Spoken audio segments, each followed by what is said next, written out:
Jesus.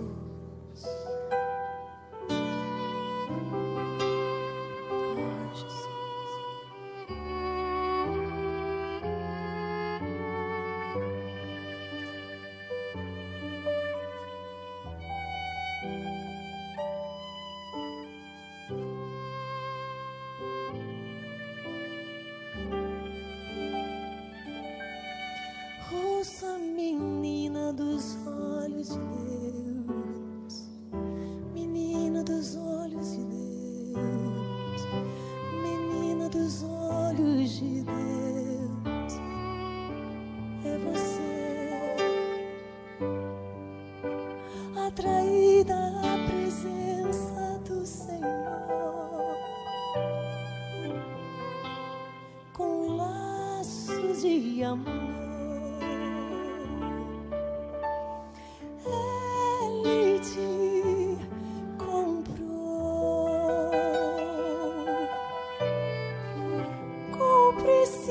O preço do seu sangue,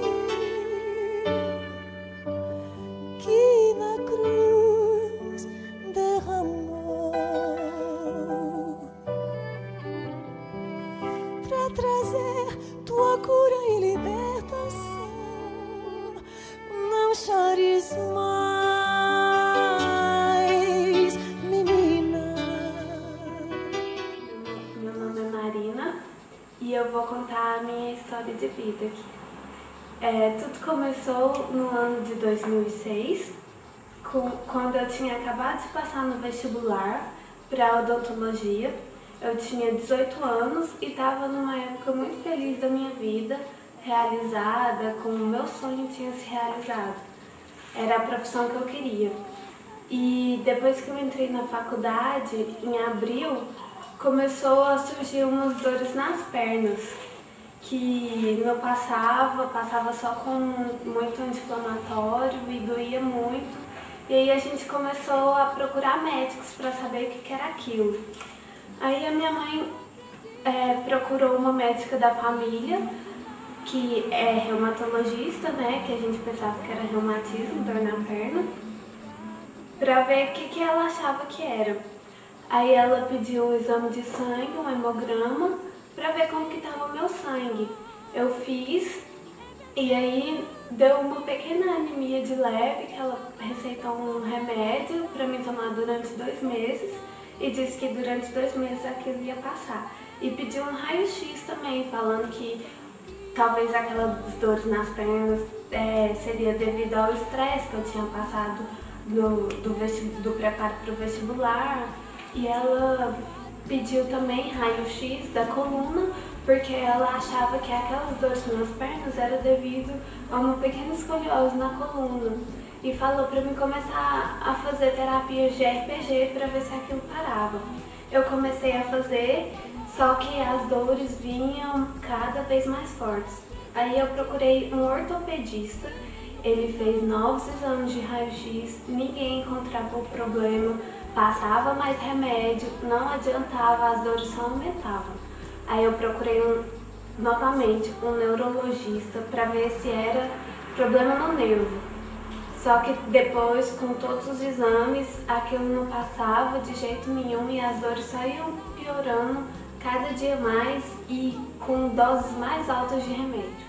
Depois de toda essa peregrinação, durante 5 médicos, ninguém sabia, os médicos já começavam a falar que era uma dor psicológica, uma dor devido ao estresse.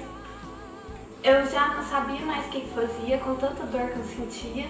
E aí, em meados de junho, aconteceu uma coisa muito triste assim pra gente. Dia 15 de junho, eu tava de férias com a minha mãe em casa e aí teve um funcionário do meu pai telefonou lá pra casa e disse que tinha acontecido um acidente de moto com ele, que ele estava caído na rua inconsciente, que era pra gente ir lá correndo atrás dele. Aí quando a gente chegou lá, o SAMU já tinha levado ele pro Hugo e as pessoas de lá falaram que o acidente foi horrível, assim, que não sabia o que tinha acontecido com ele porque ele tinha sido levado inconsciente e que era pra gente ir correndo pra lá. Aí a gente, desesperados, né, fomos pra ver como que ele tava. Quando a gente chegou no Hugo, a gente viu meu pai tava sangrando, com várias feridas pelo corpo, queimadura, com a roupa toda rasgada. E ele tinha perdido um pouco da memória. Mas aí depois de exames na cabeça para ver se tinha fraturado alguma coisa, a gente ficou mais aliviado porque só foi uma fratura na clavícula e nenhuma sequela no cérebro, graças a Deus. Aí depois de internações dele, né, para recuperação e recuperação das queimaduras também, com isso as minhas dores nas pernas foram intensificando cada dia mais, até que a gente foi num hematologista. O hemograma novamente não foi muito diferente do normal, só que como ele já suspeitava, ele pediu um mielograma, que é uma punção do sangue da medula óssea, para ver se tinha algum blasto, alguma célula cancerígena no sangue. No dia do exame, na sala de espera, a gente conheceu uma menininha de 9 anos, que eu acho que foi colocada ali naquela hora por Deus mesmo, que já veio preparando a gente pro meu diagnóstico. Ela contou a história dela, que ela tinha leucemia, já fazia o tratamento durante 2 anos. E foi ali naquele momento que a gente já começou a pensar no que poderia ser, né? Depois do exame, o resultado saiu depois de uma semana. Nessa época eu estava sentindo muitas dores nas pernas. Minha mãe teve até que ligar para o médico antes da hora para ele olhar o resultado imediatamente para ver o que era, que nenhum remédio mais estava dando para passar a dor. Aí ele chamou a minha mãe no consultório, minha mãe e meu pai, em particular, para já falar o diagnóstico. Eu fiquei em casa com dores nas pernas. Depois de toda uma tarde esperando, a minha mãe e meu pai chegaram e deram um diagnóstico de leucemia LLA. O meu inconsciente meio que já estava me preparando para aquilo, que eu sabia que era uma doença bem grave, que eu ia ter que precisar internar, fazer todo um tratamento.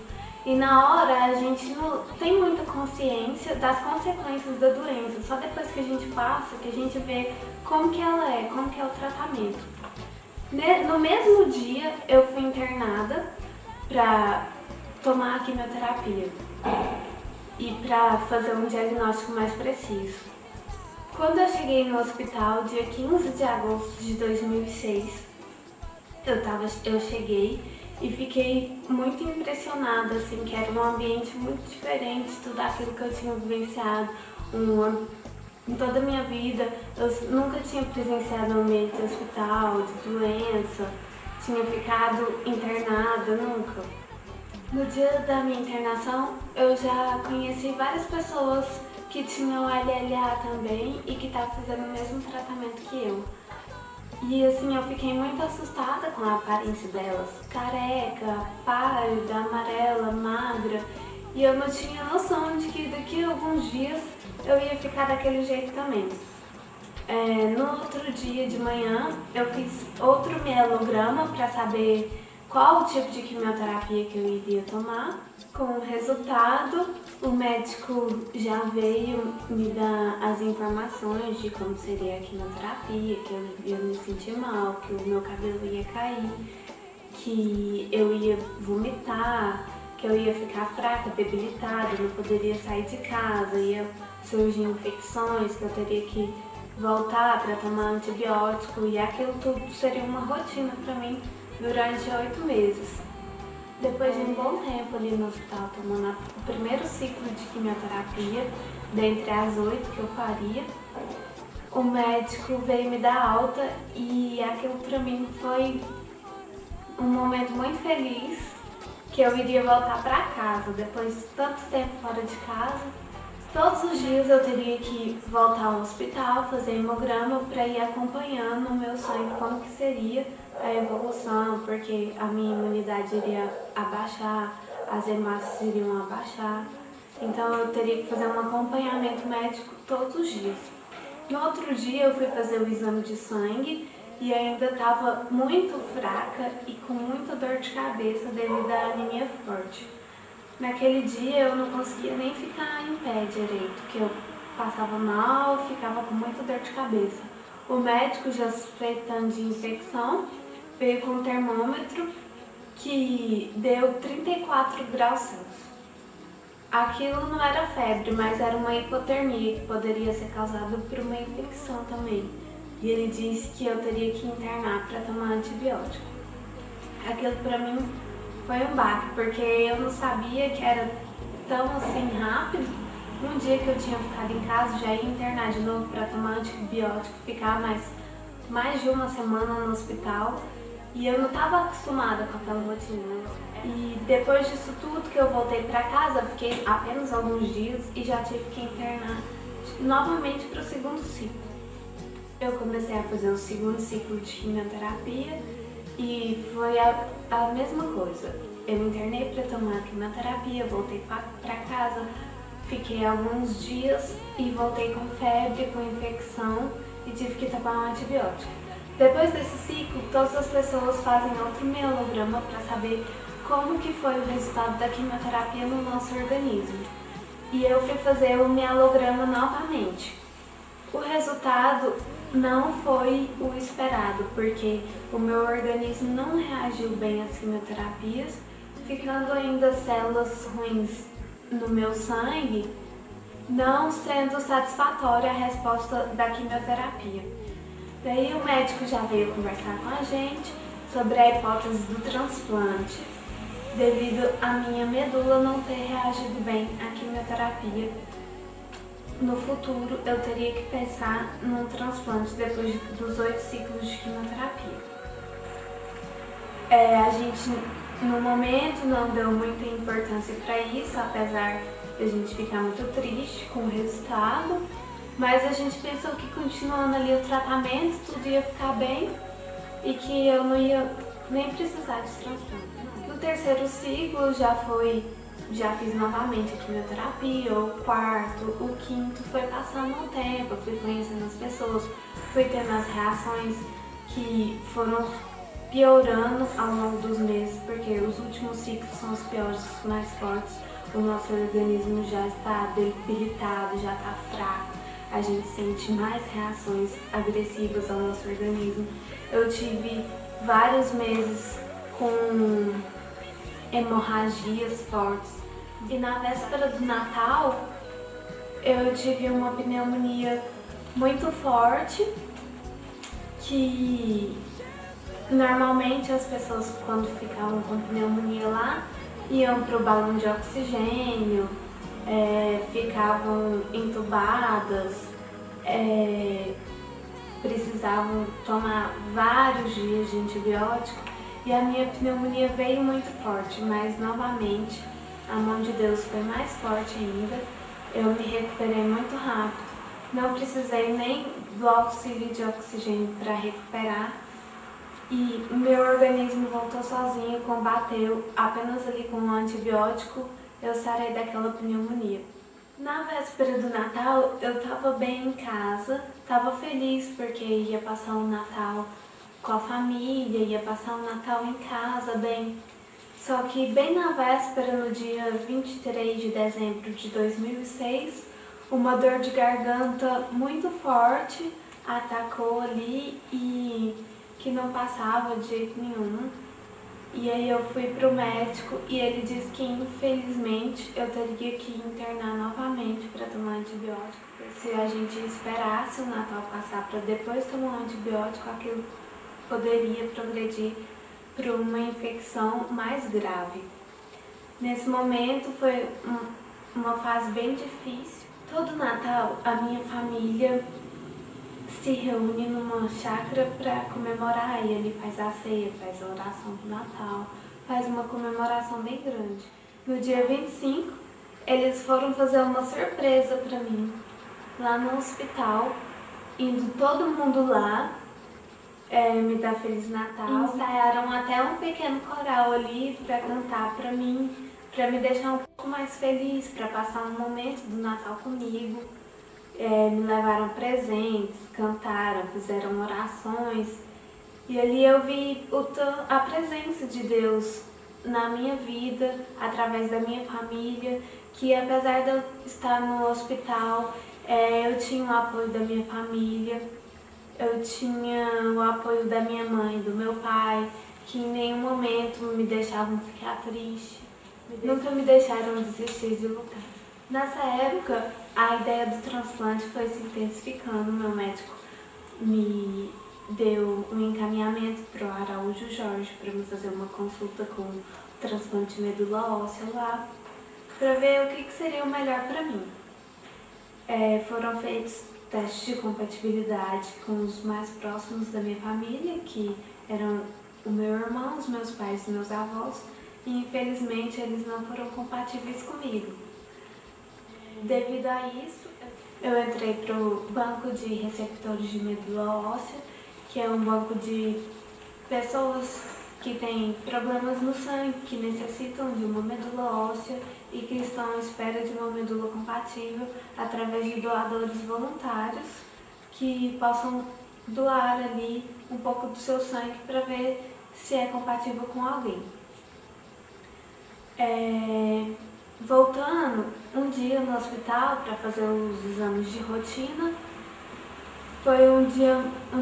aconteceu um dia muito triste pra gente, porque morreu uma amiga minha que já tinha feito os 8 meses de quimioterapia e que tinha voltado a leucemia dela, e como ela não tinha um doador compatível com ela, ela não resistiu e morreu naquele dia. Com aquilo, a gente ficou muito triste e desesperada um pouco, com medo da minha situação, porque eu também não tinha um doador compatível e as quimioterapias não estavam tendo um bom prognóstico. Apesar disso tudo, naquele mesmo dia, Deus parece que colocou ali uma repórter do Diário da Manhã que foi me entrevistar com o tema Vontade de Viver. E a partir daquilo, a gente descobriu uma forma de tocar as pessoas para que elas fossem ao Hemocentro doar o sangue, para entrarem no banco de doadores de medula óssea, para que aumentassem as minhas chances de achar uma medula compatível para mim. A partir desse dia que eu dei essa entrevista, eu comecei uma campanha para aumentar o número de doadores no banco de medula. A partir desse momento, a campanha nunca parou.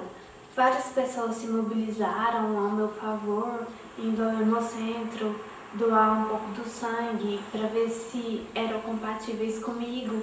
E até hoje eu vejo como as pessoas se mobilizaram.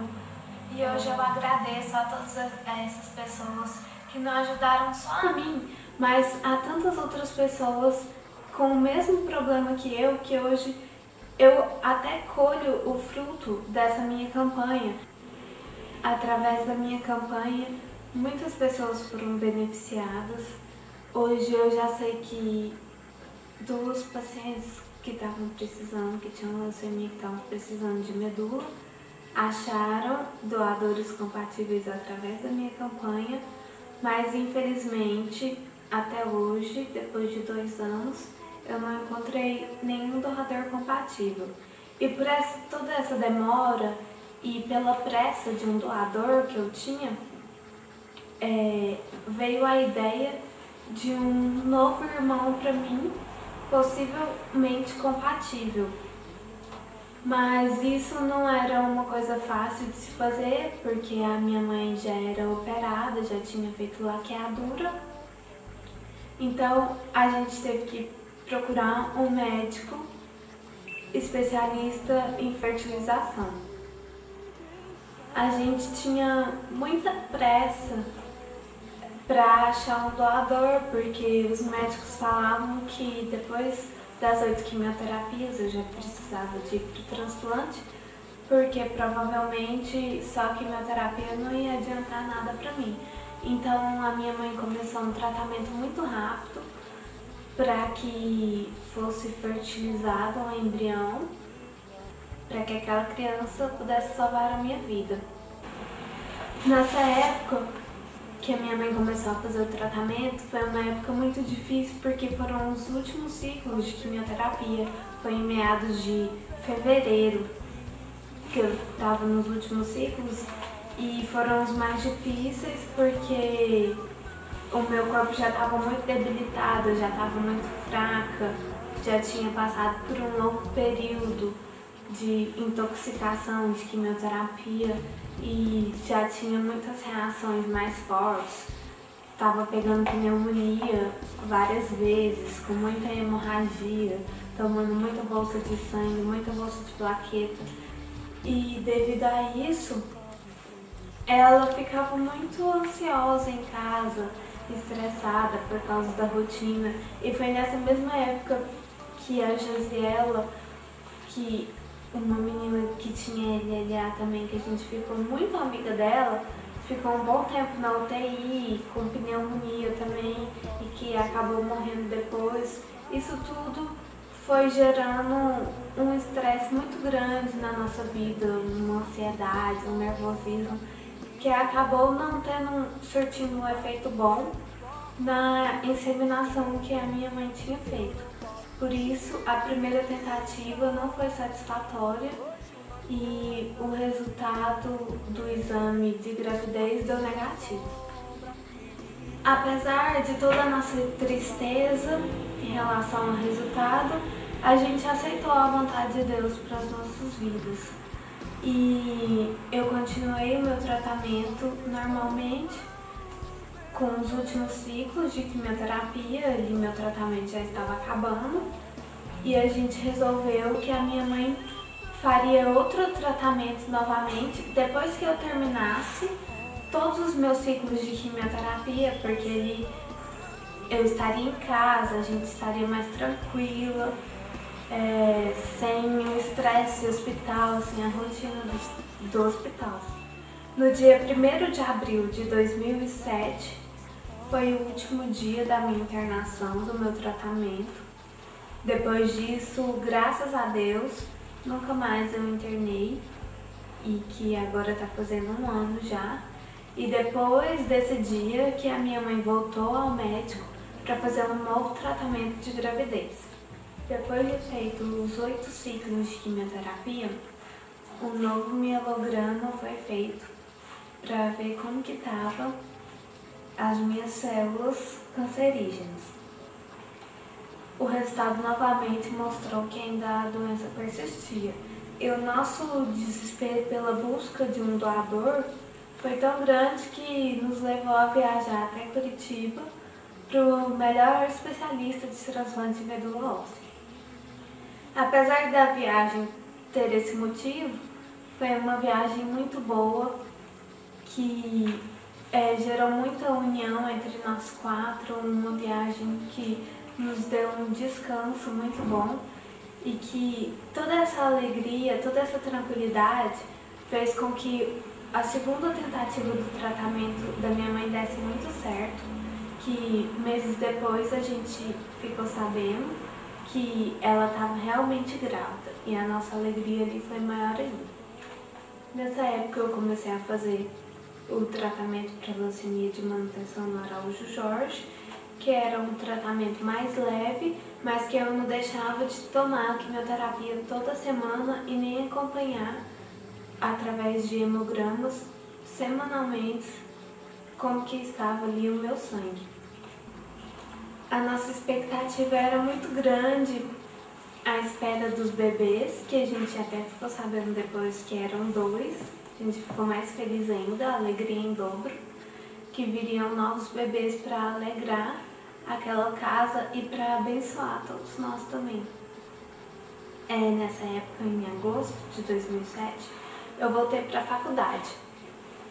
E nesse momento, Deus me mostrou que aquele não era o curso certo que eu estava fazendo. Por isso, quando as inscrições para o novo vestibular aconteceu, eu tive vontade de prestar novamente vestibular para medicina apesar da vontade que eu queria de fazer um novo curso, eu não levava muita fé no resultado, porque depois de 2 anos sem estudar, eu não achava que aquilo seria possível.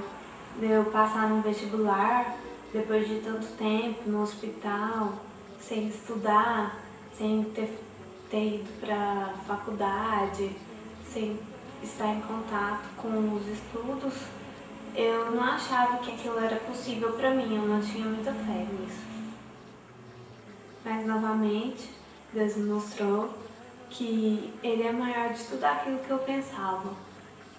Deus proporcionou para mim um novo curso que agora eu estou fazendo e que estou vendo que realmente é um propósito de Deus na minha vida, curso de medicina, que através disso eu vou poder ajudar as pessoas que passaram pelo mesmo problema que eu.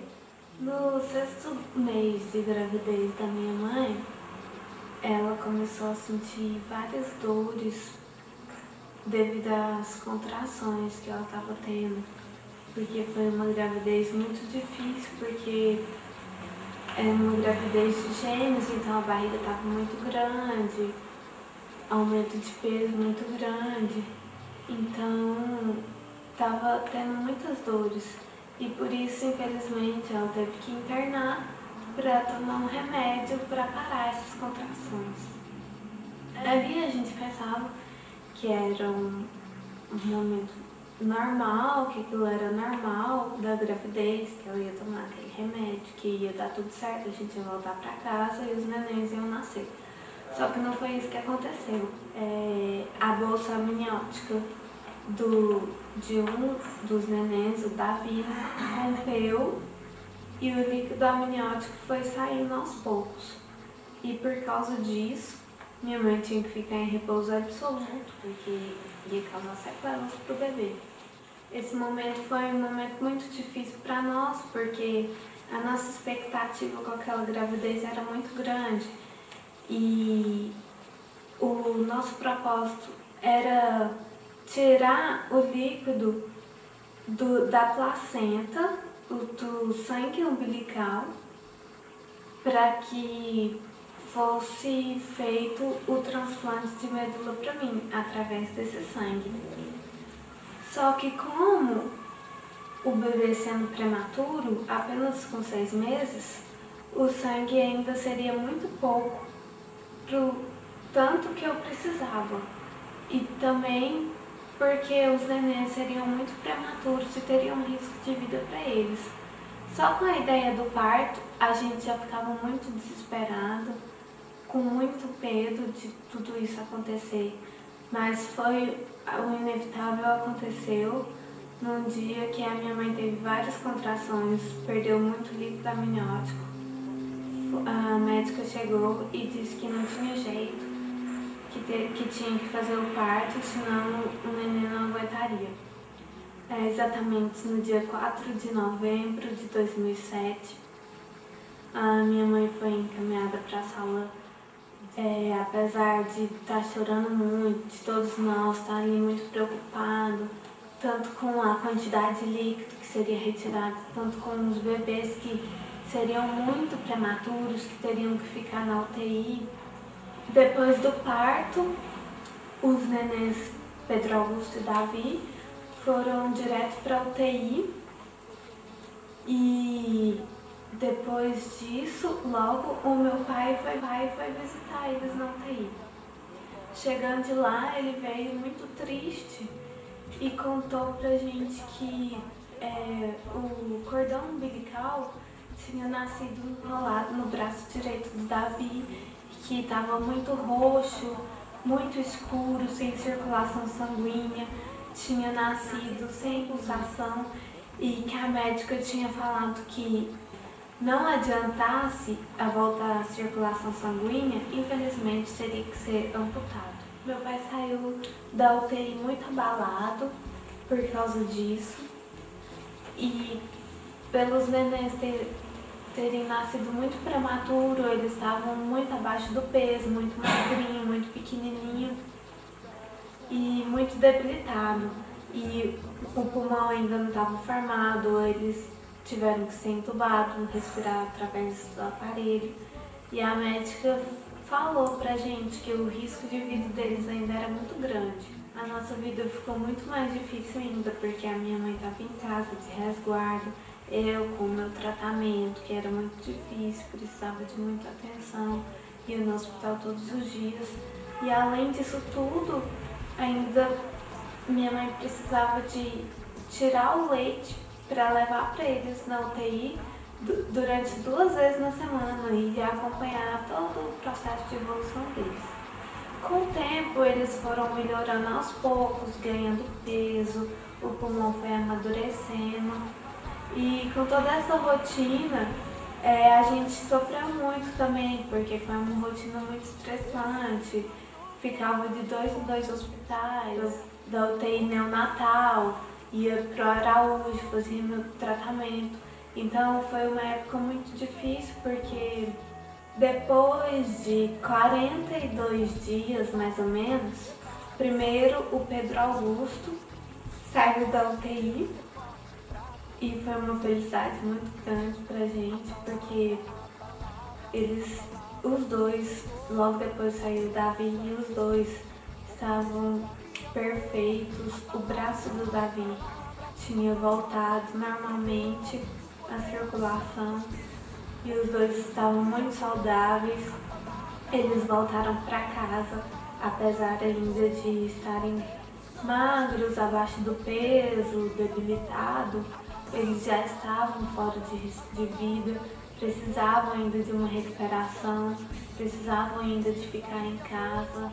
Com o tempo eles foram recuperando devagarzinho, mas graças a Deus agora eu vejo a mão de Deus sobre eles, na recuperação deles, que eles estão super bem, saudáveis, apesar do líquido do sangue da placenta ter sido pouco para mim e eu ainda não fiz o teste de compatibilidade neles para ver se eles são compatíveis comigo. Apesar disso tudo, eu vejo a mão de Deus sobre as nossas vidas, vejo que eles foram bênçãos enviadas de Deus para nós, que eles trouxeram alegria para nossa família, eles renovaram a nossa casa, nos deram mais união ainda. E apesar dos médicos ainda falarem que eu sou uma indicação para transplante, depois de um tempo do tratamento de manutenção, as quimioterapias foram combatendo as células que restaram no meu corpo aos poucos. E hoje, graças a Deus, eu não tenho mais leucemia, mas ainda faço o tratamento de manutenção, faço quimioterapia todas as semanas, vou no médico fazer hemograma todas as semanas, porque é um tratamento duradouro, um tratamento longo e difícil, porque eu ainda preciso estar acompanhando o meu sangue, porque é uma doença que pode voltar a qualquer momento e é exatamente por causa disso que eu precisava de transplante, mas eu tenho fé em Deus que Ele me curou por completo, que eu não vou precisar de transplante, que vai ser da vontade de Deus dos meninos serem compatíveis ou não. Eu ainda continuo nessa batalha. Há possibilidade dessa doença voltar, mas eu tenho plena convicção e fé em Deus de que eu estou curada. E nisso tudo eu vejo a obra de Deus em minha vida e acredito que eu sou um fruto do milagre de Deus. Porque quando a gente tem fé, quando a gente confia, quando a gente crê que Deus faz o impossível acontecer, Ele pode realizar grandes obras em nossas vidas. E com a minha história eu quero levar essa mensagem para as pessoas, de que quando a gente tem Deus, quando a gente confia nele, Ele faz o impossível.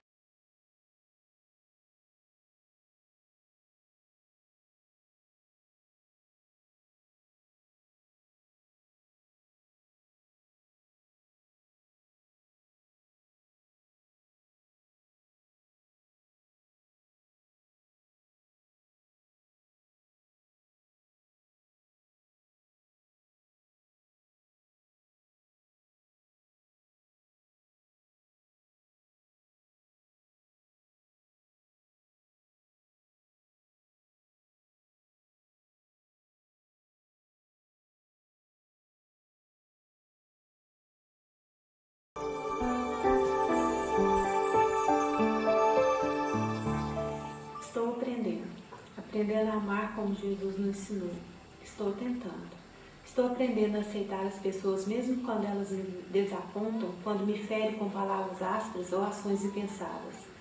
Estou aprendendo a escutar com olhos e ouvidos, escutar com a alma, e a olhar com olhos do Senhor, escutar as mensagens que esconde por entre as palavras corriqueiras e superficiais, penetrar no sorriso fingido e na alegria simulada, descobrir a angústia disfarçada, a insegurança mascarada, a solidão encoberta, descobrir a dor de cada coração.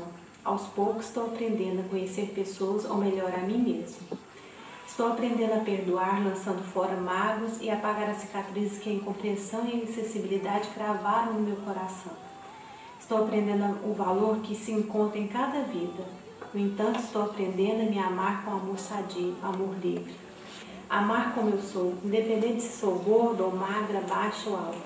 Amor livre de egoísmo. Pois como poderei amar os outros se desprezo os meus próprios sentimentos? Estou aprendendo. Mas como é lenta a aprendizagem, como é difícil, todavia errando, tropeçando, estou aprendendo. Aprendendo a pôr de lado as minhas próprias dores, meus interesses, minha ambição, meu orgulho, quando estes impedem o bem-estar e a felicidade. Estou aprendendo a lidar com a morte e a dor do outro que está perto. Saudades da Lu, do Charles, da Vanusa, da Jéssica, da Jaziela, do Claudeon, da Crislaine, anjos que convivi o tempo necessário para aprender a confiar e a lutar até a morte. Hoje meu coração chora, mas tenho certeza que vocês estão melhor com Jesus. Obrigado por tanto aprendizado. Lentamente estou aprendendo a amar e ser feliz, independente das circunstâncias. Quem constrói é vencendo.